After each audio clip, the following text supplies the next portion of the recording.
ste sa teda vybrali? Na chatu pod chlebom. Trénujeme na beh na chatu pod chlebom o týždenie.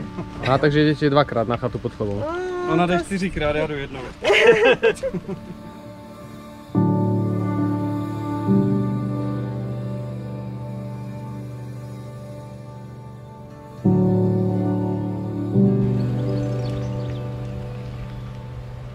Ahojte, uhadíte polohu. Ahojte, kto uhadne, kde som?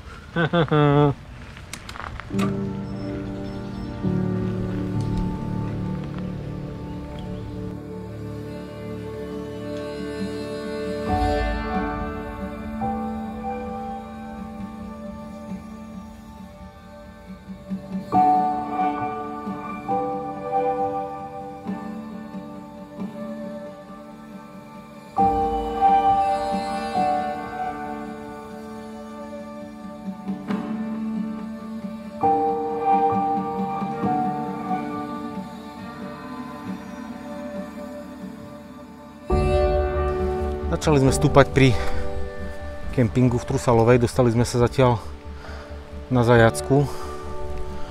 Zo Zajacovej tu vlastne začínajú aj také zimné túry.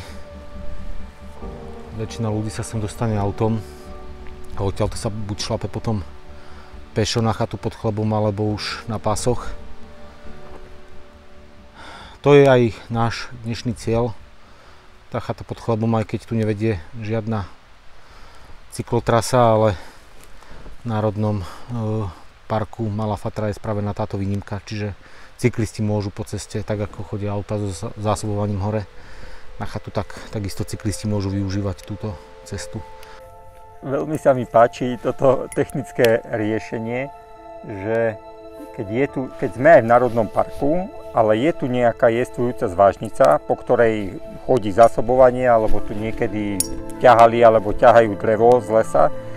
Jednoducho je tu cesta, ktorá existuje, tak je povolená aj pre cyklistov. A to mi príde logické, že to takto je, lebo v niektorých častiach národných parkov existujú cesty, ale zakazujú tam chodiť cyklistom, čo je nelogické. No, iba z dôvodu, že je to národný park, ale pritom tade chodia či polovníci, či ochranári, či kto tade na džipoch chodia a cyklisti nemôžu. Tak tu je to urobené, myslím si, veľmi dobre, logicky, že keď tu raz nejaká cesta je, tak je povolená cyklistom.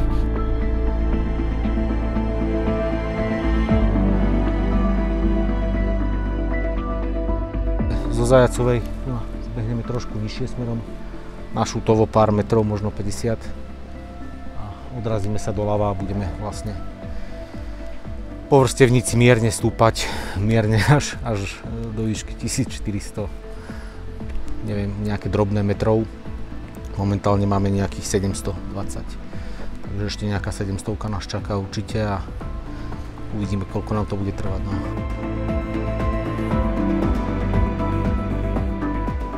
Taká duševná podpora, že som vedel, čo ma čaká.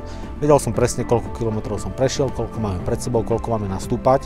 Takže celá cesta bola úplne super, naproti tomu, čo sme robili s Kubom minulý týždeň, že sme išli tú Lubochňu a Čutkovskú. Tam som vôbec nevedel, čo ma čaká a bol som z toho znechutený, že vždy som čakal, že už sme v sedle a v sedle som si myslel, že už nebudeme stúpať. Takže toto bolo super, že bolo to 1000 metrov prevýšenie, 10 km sme šlapali, ale stále som vedel proste, do čoho idem, takže bolo to super.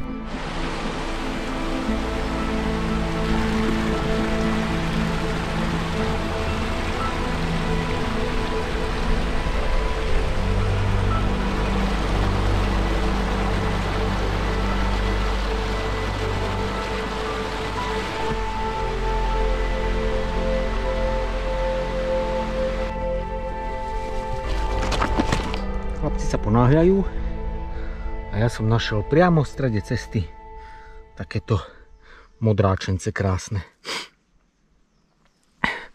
Mám na večeru.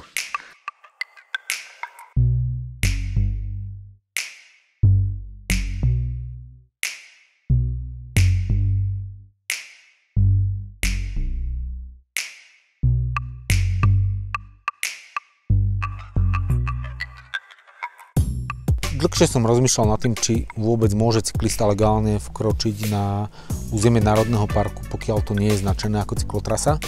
Dopracoval som sa k tomu, že sú povolené výnimky nie len v Národnom parku Malá Fatra, ale aj v ostatných národných parkoch. Sú dané výnimky, ako je napríklad daná výnimka tu na Truselová chata pod Chlebom, nakoľko túto chatu zásobujú auta a auta tu chodia po zvážnici, tak túto zvážnicu môžu využívať aj cyklisti napriek tomu, že to nie je značené ako cyklotrasa. Je potrebné ale to, aby si každý cyklista uvedomil, ako sa bude správať na tej ceste a či bude ohrozovať alebo nebude ohrozovať či už turistov a nemenej hlavne tú zver, ktorá tu žije, ako dnes sme napríklad videli salamandru, hej, a treba sa správať naozaj tak, ako že je človek v Národnom parku a nejaký burán. Takže ja si myslím, že každý človek má priestor na to spoznávať tú našu prírodu, ale musí sa k tomu patrične aj správať.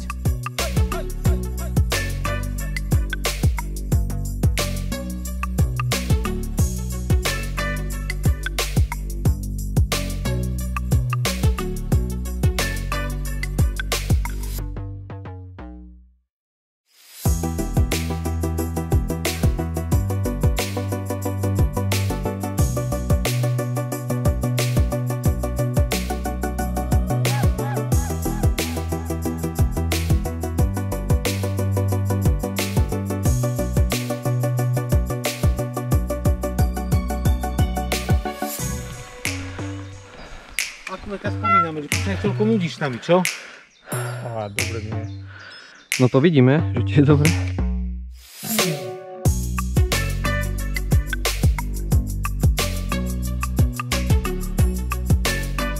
Išiel som na e-bajku, ale je to trasa, ktorú cyklista, ktorý teda naozaj má niečo už odbicyklované, tak si myslím, že túto trasu bez problémov zvládne. Není to zase cesta pre akože úplne nejakú rodinnú vychádzku alebo volačo. Je to trošku mierne náročnejší terén, ale cyklista, ktorý sa venuje horskej cyklistike a jazdí, tak nemá problém to zvládnuť.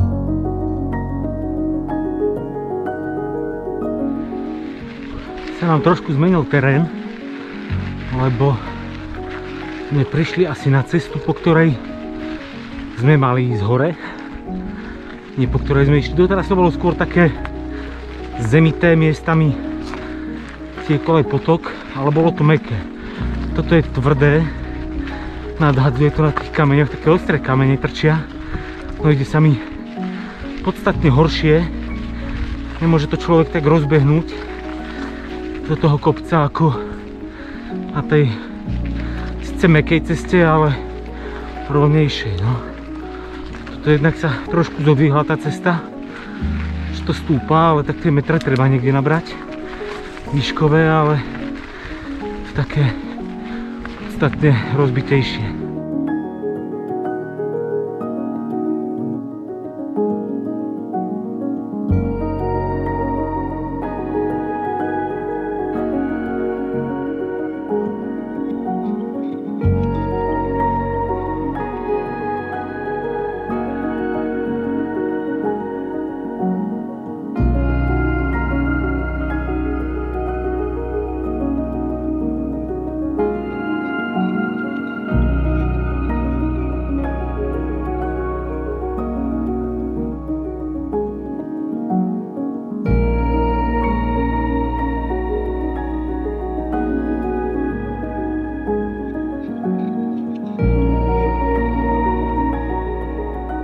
Mačka vysokohorská Fatra. Čože? Veď, ale som unavený. Tak sa usmievaj, bolesť je radosť, to ma na tanečný učili.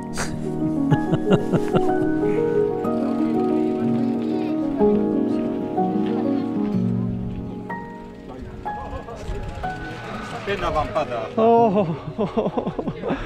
Nie až do plaču.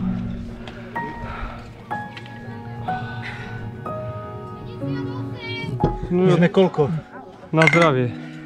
Ja som ešte nemal ani 40.